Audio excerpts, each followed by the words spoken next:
Bagian mengenai kewenangan Mahkamah Konstitusi Republik Indonesia untuk mengadili perselisihan ini kami anggap dibacakan. Begitu juga penjelasan mengenai kedudukan hukum pemohon. Penjelasan mengenai tenggang waktu pengajuan permohonan juga kami anggap dibacakan. Sehingga kami mulai dengan membaca pokok perkara. Perhitungan suara yang dilakukan oleh termohon adalah keliru, karena seharusnya paslon 2 tidak mendapatkan suara sama sekali. Hal ini dikarenakan suara paslon 2 diperoleh dengan melanggar asas-asas pelaksanaan pemilu sebagaimana diatur dalam pasal 22E ayat 1 Undang-Undang Dasar 1945 serta merusak integritas Pilpres 2024 dengan dua cara. Satu, melakukan pelanggaran yang bersifat TSM, dan kedua, melakukan pelanggaran prosedur pemilu. Bentuk pelanggaran yang bersifat TSM yang pemohon permasalahkan dalam permohonan akuo adalah nepotisme yang dilakukan oleh Presiden Joko Widodo yang kemudian melahirkan abuse of power secara terkoordinasi yang bertujuan untuk memenangkan pasangan calon nomor urut 2 dalam satu putaran pemilihan. Sedangkan pelanggaran prosedur pemilu yang dipersoalkan dalam permohonan ini adalah pelanggaran yang terjadi sebelum, pada saat, dan setelah penyelenggaraan Pilpres 2024. Sehubungan dengan pelanggaran TSM yang terjadi dalam Pilpres 2024, pemohon membaginya menjadi 5 bagian. Pertama, apakah Mahkamah Konstitusi berwenang untuk memeriksa pelanggaran TSM yang terjadi? Kedua, apa bentuk pelanggaran PSM yang terjadi dalam Pilpres 2024? Ketiga, bagaimana cara menyikapi pelanggaran TSM yang terjadi dalam Pilpres 2024? Empat, apa dampak dari pelanggaran TSM yang terjadi dalam Pilpres 2024 bagi perolehan suara paslon nomor 2? Dan kelima, apa dampak dari pelanggaran TSM berupa nepotisme yang dilakukan oleh Presiden Joko Widodo selama Pilpres 2024 bagi bangsa Indonesia?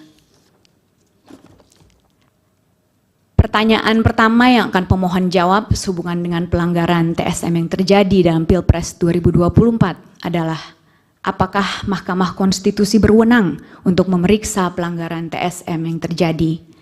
Menurut hemat pemohon, Mahkamah Konstitusi seyogianya memeriksa permohonan akuo yang mempermasalahkan pelanggaran TSM berupa nepotisme yang kemudian melahirkan abuse of power yang terkoordinasi karena dua fakta hukum berikut.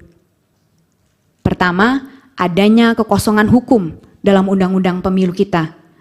Dan kedua, adanya instrumen penegakan hukum pemilu yang tidak berjalan secara efektif. Pertama, Undang-Undang Pemilu tidak mengatur mengenai nepotisme yang dilakukan oleh Presiden sebagai bagian dari pelanggaran TSM, karena Undang-Undang Pemilu hanya mengenal 2 jenis pelanggaran TSM. Pertama, perbuatan atau tindakan yang melanggar tata cara, prosedur, atau mekanisme yang berkaitan dengan administrasi pelaksanaan pemilu dalam setiap tahapan penyelenggaraan pemilu sebagaimana diatur dalam pasal 463 ayat 1 Jungto pasal 460 ayat 1 Undang-Undang Pemilu. Dan kedua, pelanggaran jenis TSM dalam bentuk money politics sebagaimana dimaksud dalam pasal 286 Undang-Undang Pemilu. Kedua, penyelenggara pemilu yang ada tidak efektif dalam menjalankan tugasnya sehingga membuat Pilpres 2024 menjadi pemilu yang syarat dengan nepotisme dan pelanggaran. Ketidakefektifan penyelenggara pemilu bisa terlihat dari beberapa hal.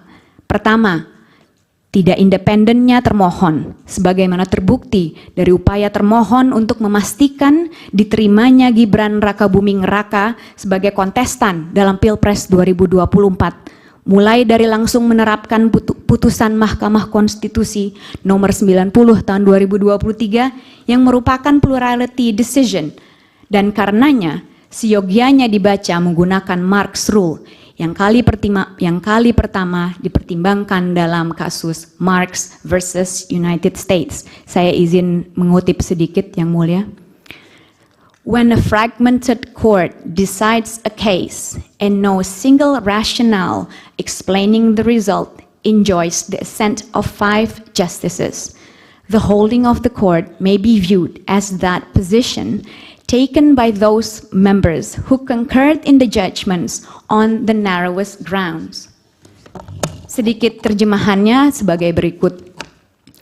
Manakala pengadilan yang terbelah memutuskan perkara dan tidak ada rasio tunggal yang menerangkan hasil dan mendapatkan persetujuan dari Hakim Agung, pendirian pengadilan dapat dilihat sebagai posisi yang diambil oleh anggota yang setuju terhadap keputusan atas dasar yang paling sempit. Kemudian dalam menerima pendaftaran Gibran Rakabuming Raka, termohon pun jelas melanggar peraturan KPU nomor 19 tahun 2023 yang kemudian belakangan terbukti sebagai bentuk pelanggaran etika. Ketidakefektifan penyelenggara pemilu yang kedua adalah DKPP yang melindungi termohon yang dipimpin oleh Hasyim Asyari yang terbukti dari tidak pernah diberhentikannya Hasyim Asyari dari jabatannya meski sudah 4 kali diputus melakukan pelanggaran etika, yaitu melalui putusan nomor 14 PKE DKPP tahun 2023 tertanggal 30 Maret 2023, putusan nomor 35 dan 39 PKE 2023 tertanggal 3 April 2023, putusan nomor 110 PKE DKPP tertanggal 9 Oktober 2023, dan terakhir di putusan 135, 136, 137, dan 141 PKE tertanggal 5 Februari 2024. Ketidakefektifan ketiga adalah Bawaslu yang tidak efektif dalam menyelesaikan laporan yang disampaikan kepadanya sebagaimana terbukti dari terlalu formalistiknya Bawaslu dalam menanggapi berbagai pelanggaran yang terjadi di lapangan. Secara teoretis, kewenangan Mahkamah Konstitusi untuk memeriksa pelanggaran TSM yang terjadi dalam Pilpres 2024 lahir dari beberapa argumentasi berikut. Pertama, Mahkamah Konstitusi sebagai bagian dari kekuasaan kehakiman tidak seyogianya menolak perkara dengan alasan adanya kekosongan hukum, sebagaimana digariskan dalam pasal 10 ayat 1 Undang-Undang Kekuasaan Kehakiman. Justru Mahkamah Konstitusi seyogianya melakukan penemuan hukum guna dapat memeriksa permohonan akuo.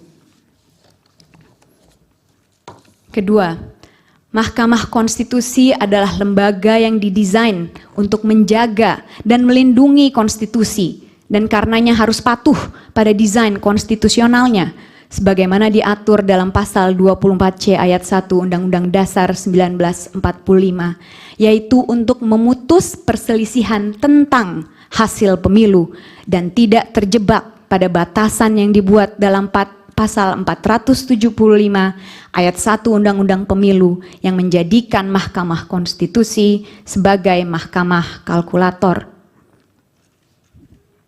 Jika Mahkamah Konstitusi hanya sekedar bertindak sebagai mahkamah kalkulator, tidaklah perlu negarawan yang sekaligus begawan hukum yang melakukannya. Cukup kita berikan kesalahan perhitungan kepada auditor.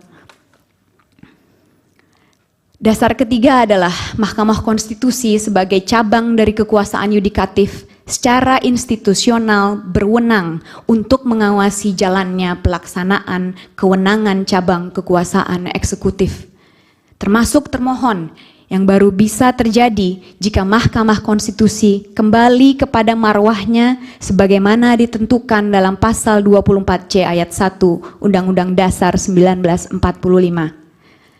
Keempat, Mahkamah Konstitusi melalui putusan nomor 22 PHPUD tahun 2010 telah mengantisipasi terjadinya penggunaan kekuasaan sebagai jalan untuk memenangkan pemilu dengan menyatakan bahwa hegemoni kekuasaan yang tidak terawasi dalam proses pemilu dapat menghasilkan pemilu yang penuh kecurangan dan karenanya perlu untuk diulang, hal mana merupakan refleksi sempurna dari Pilpres 2024.